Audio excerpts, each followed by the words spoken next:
Welcome back to the Graham Stephan Show. Now, we've always heard about people faking being rich. Faking wealth these days is so common. Like, a lot of the people that you see on Instagram are literally they're buying a whole bunch of stuff, they're taking photos of it to be able to post online and get the recognition and applause from other people, and then sometimes they could just go back and return all the stuff. Or you see them going on amazing vacations all year, but in actuality, that vacation was paid for by somebody else. They just took a whole bunch of photos, and those photos last them like a few years. But this YouTuber, her name is Stephanie Lang, just goes in on a few of these influencers. I mean, she's ruthless. So I want to talk about this video because I find it quite enlightening in terms of what exactly is posted online versus the reality. Like, you see those ones where it's like Instagram versus reality, and like the reality is awful. Well, that's this video. So make sure to hit the like button, subscribe. I'm going to link to this video down below in the description. So thanks so much, and also a big thank you to ClickUp for sponsoring today's video, but more on that later. See that influencer with her collection of designer bags, her fancy car, luxury makeup? I'm impressed. She is not in her rich girl era. And those bags, they're probably fake. This, my friends, is Australian influencer Christy Swaddling. She has over 121,000 followers on her Instagram. I'm going to tell you right now, like 120,000 subscribers is probably not enough to make that sort of money, especially on Instagram. I mean, the thing is, it really just depends on your engagement. Like, I see people with 120,000 I keep saying subscribers, or followers on Instagram. Subscribers on YouTube, which you could be one of, by the way, if you subscribe, followers on Instagram. 120,000 followers on Instagram, you'd be lucky to be able to make like $6,000 a month. Like, lucky. Now, obviously, some people monetize really, really, really well, and they could make a crap ton of money. But for the fashion space, it's a dime a dozen. There's so many people all competing for eyeballs that unless you just get insane engagement or you have notoriety outside of Instagram, you're likely not making that much money. I mean, you have to be selling your own product, doing some really high-ticket items. It's just like 99 times out of 100, you're going to make maybe a few grand a month, if you're lucky. So that's not enough for this sort of lifestyle. It's come from somewhere else. Or it's fake. Girl, that's expensive. Why post alcohol and cars together? Like a bottle of champagne or wine outside of a pickup. Like, what is this? Is that a wine? I don't even know alcohol these days. Like, it's just, the two don't go with each other, right? If you have a pickup truck, show it outside of Home Depot. I want to see that thing lugging like a lawnmower in the back. You just bought a big barbecue. Put that in the back of the pickup truck. Not a bottle of wine. You showed a bottle of wine for like getting Aston Martin. And maybe you could be like, oh, I'm driving my Grand Touring car somewhere nice with a bottle of shit. I don't know, but not in front of a pickup truck. The two is like oil and water. There's not mixing. Far from living the luxurious influencer lifestyle that you're led to believe, Christy is literally broke. According to this article, internet sleuths tracked down Christy's public register record, which states that she declared bankruptcy in December 2022. Gosh, do people not have anything better to do? I mean, let's be real. To try to track down someone's bankruptcy filings, you either have like some insane stalkers out there or just people with too much time on their hands. And if they have too much time on their hands, their time would probably be better spent just making more money somewhere else instead of doing this. I mean, it's interesting to talk about, but just overall, I think people's time is better spent just making more money somewhere else. Christy is using her platform and influence to encourage her followers to spend more money and to shop smarter. I now make money back when I shop online. Babe, it's basically an investment, No, but in all honesty, babes, I'm a smart shopper. I'm happy shopping, guys. Yeah, but here's the thing. It's like, it's not exactly wrong. Like, for anyone talking about shopping, should be her. I mean, she shops so much, she went bankrupt. So, like, yeah, hey, if you want to earn money back, like me, I spent so much money, learn from my mistakes, at least get something back for it. I'm trying to make an argument here for her. That's all I'm trying to do. But listen, she's the expert at shopping. So when it comes to shopping, you want to listen to her. Probably. Ugh. Now, I actually feel bad for Christy. Here she is on her way to a court hearing to discuss her bankruptcy and mounting debts, and yet at the same time, she's on social media claiming that she's had a busy morning doing the food shop before getting stuck into work. It's probably not a good idea to show up to bankruptcy with a Louis Vuitton bag. I mean, even if it's fake, it's just the image it presents is probably not the best. if you're going in and speaking in front of a judge, like, hey, judge, I don't have any money. And they're like, well, your creditor's got to get paid back. What assets do you have? And she sees, like, the Louis Vuitton bag. She's like, I don't know. Don't do that to a court hearing. This is bad. I don't even want to imagine how scary it must have been to have to declare yourself bankrupt in your early 20s and yet still somehow maintain this illusion on social media that you're rich and successful and living your best life and in your rich girl era. Look, I just gotta say, instead of faking it, what about actually using that time towards becoming successful and actually making money? Like, here's the thing. We all have the same 24 hours in a day, and how we spend that time could mean the difference between barely scraping by and hitting your goals and accomplishments on a regular basis. Personally, I think one of the easiest things that you could do to get ahead in life is simply to plan out your day, hold yourself accountable, and make a to-do list, of which our sponsor, ClickUp, is there to help. For those unaware, ClickUp is the ultimate productivity tool that allows you to create a list and folders for all of your to-do lists, collaborate with partners, set recurring reminders, manage calendars, and basically act like your own personal assistant. In fact, I've been using ClickUp for free to be able to better manage my day, and that encompasses everything from going through emails,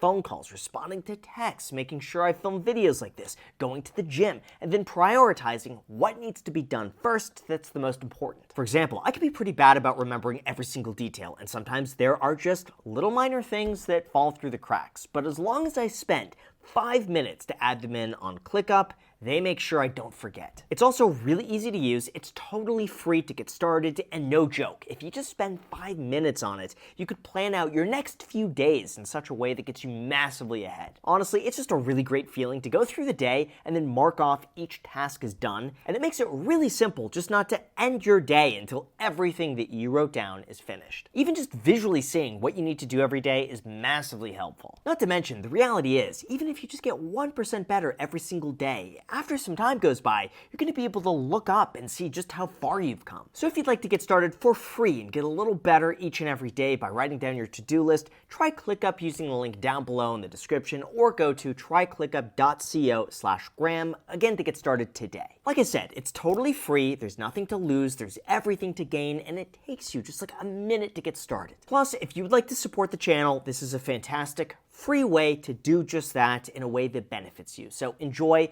the link is down below. Thank you so much, and now let's get back to the video. And we are beginning to see the ramifications of how living beyond your means and trying to look rich can actually make you broke. We've all seen the girlies who are on social media flaunting their wealth, their designer handbag collections, luxury cars. I don't even have my license and I'm on my second car. I'm getting a new G-Wagon today. Yeah, but she's like the rich kid of Beverly Hills, right? Nicolette Gray. My gosh, those were the days, the Dr. Phil days. That was like prime 2016, 2017. Dr. Phil would have these rich kids on, and they would be like complaining to Dr. Phil, But my mom and my dad won't give me more than $5,000 a month in allowance, and I want a G-Wagon. They won't give me a G-Wagon.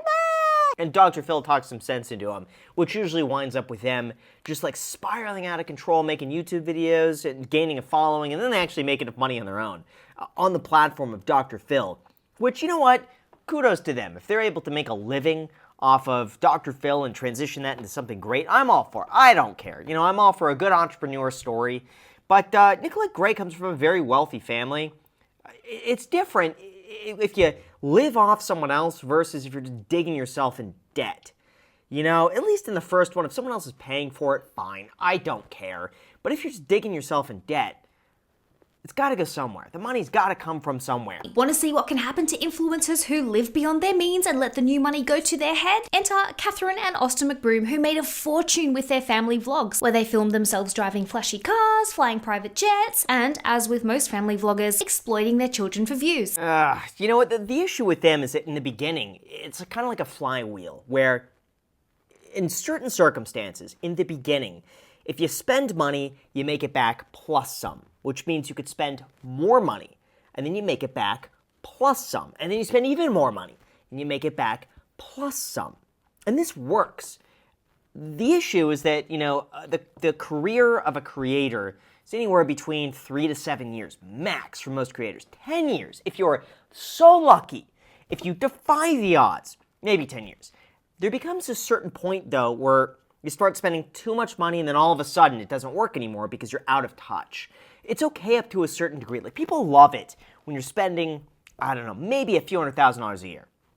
Once you begin spending like $1 million a year, $2 million a year, which is probably what happened here with Austin McBroom, it becomes unrelatable. It becomes pretentious. People look at it as being unattainable. You're no longer able to relate to your audience in the same way as you did in the beginning when you were spending a little money. So I think in these cases, in certain circumstances, I hate to advocate for wasting money, but in some ways it works. But you have to know when to stop it, to keep your lifestyle the same, and to maximize the ROI so that, when people move on from you, you're not going to sit there with just like, Oh, I reinvested all my money and now I can't make any more. because it's going to happen. She is 4 years old, yet she's all over online twerking and dancing inappropriately, and she's being encouraged to do so by her father, Austin. My guess is that eventually they're going to crack down on kids' content, and like parents exploiting their kids for content. And I think in a lot of cases, the parents are not exploiting the kids. The kids are having a great time.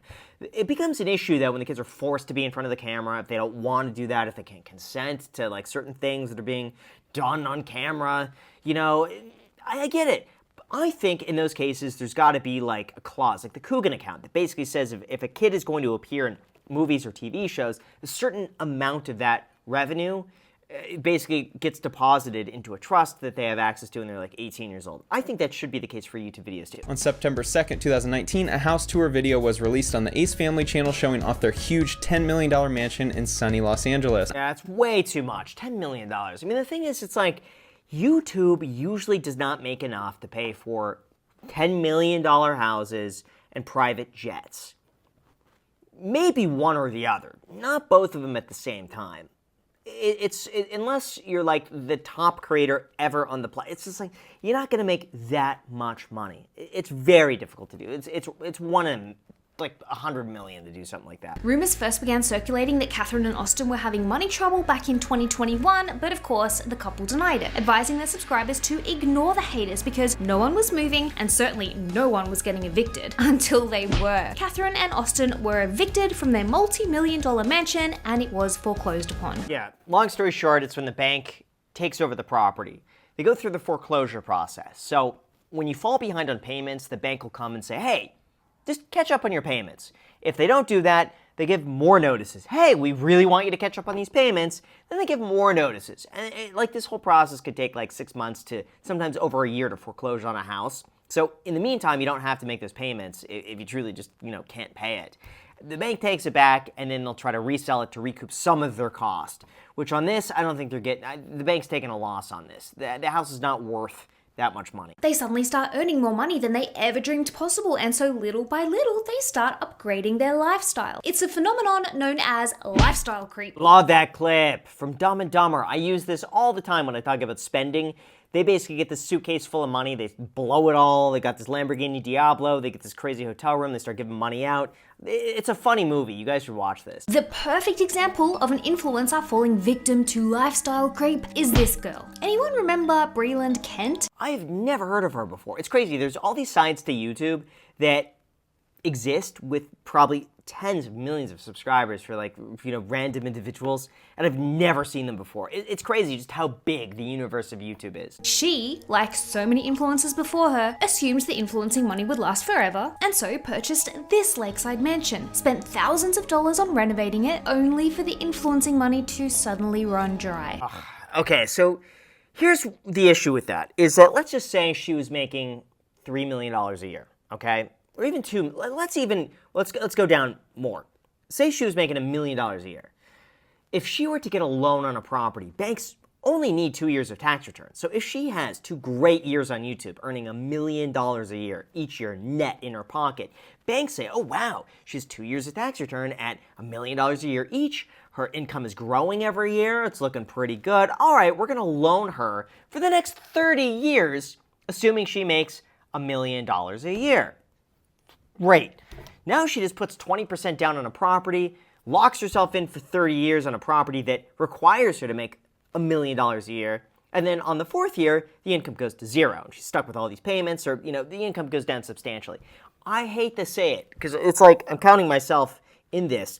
Banks should loan on income if you're a creator or in the social media space based on the last 5 years of income. That's really what it should be.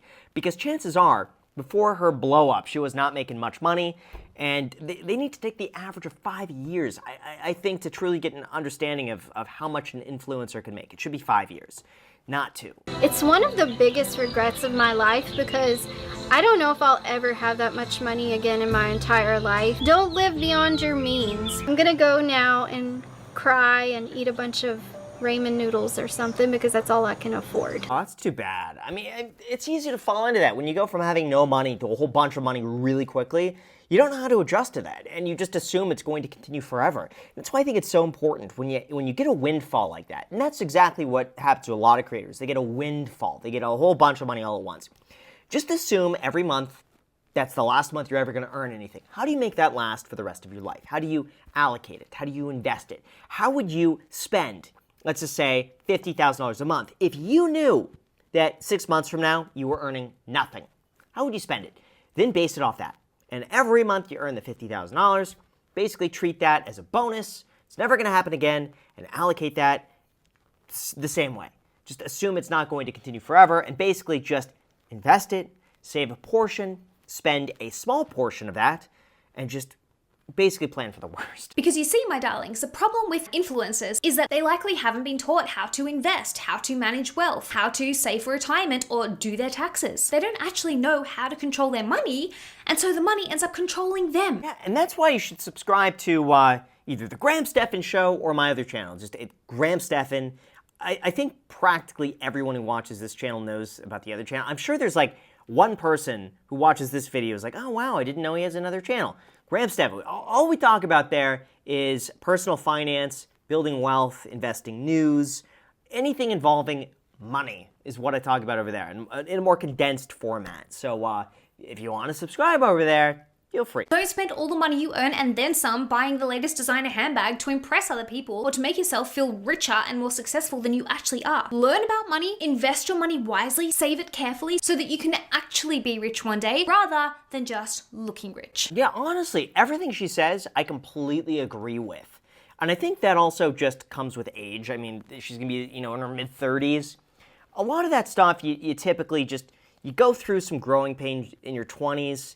You maybe spend more money than is reasonable, and by the time you hit about 30, you buckled up a little bit, you start saving more. I think that's common for a lot of people. So the sooner you realize this, the further ahead you're going to be. I am going to link in the description box down below some books and podcasts that I myself listen to and have read on personal finances because, like I said, I'm not good with money. I used to be $20,000 in debt. That was when I was like, oh shit, Stephanie, you better pull your socks up and learn about this shit so it doesn't consume you. And so I did. All right, so let me know what you guys think down below in the comments section. And yeah, she recommends Dave Ramsey, which, yeah, I would recommend too. I think he's great if you're getting out of debt, if you want the basics of personal finance investing. Overall, I really like his stuff. So thank you guys so much for watching. I'm also going to link to her video down below in the description as well. Appreciate it. Like and subscribe, and until next time.